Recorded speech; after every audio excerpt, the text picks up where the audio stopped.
We're going to go back to 1998, which was when it was reported by tabloids that William and Camilla had met for the first time at Highgrove.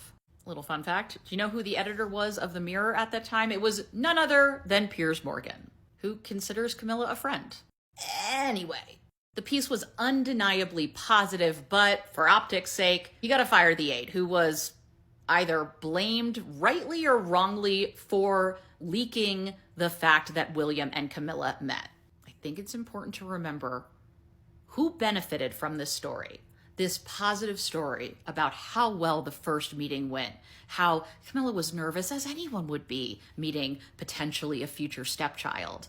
But William warmed to her, and the two got along swimmingly. Imagine that this takes place less than a year after your mother has died. There was a time when Prince William hated the media just as much, if not more, than Prince Harry. Just a quick sidebar, I've also seen that this story was first published under Rebekah Brooks, either at The Sun or the News of the World, so just a little something to tuck away in your hat, because we know from the previous video who Mark Boland was friends with.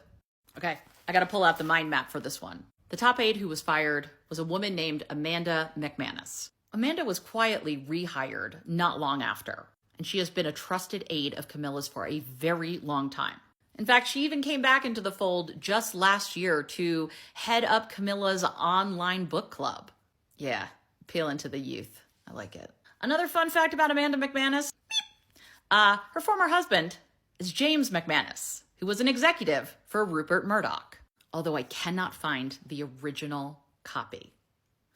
Reinventing the Royals does discuss this Highgrove story, published by a Murdoch tabloid, overseen by Rebekah Brooks, who is friends with spin doctor to Charles, Mark Boland, who will go on to spin a story with Rebekah Brooks, which was that 2002 drug-taking story involving Prince Harry that I discussed in the prior video, plus a top aide who just happens to be married to an executive of Rupert Murdoch's. It's not hard to see why and how this story came out.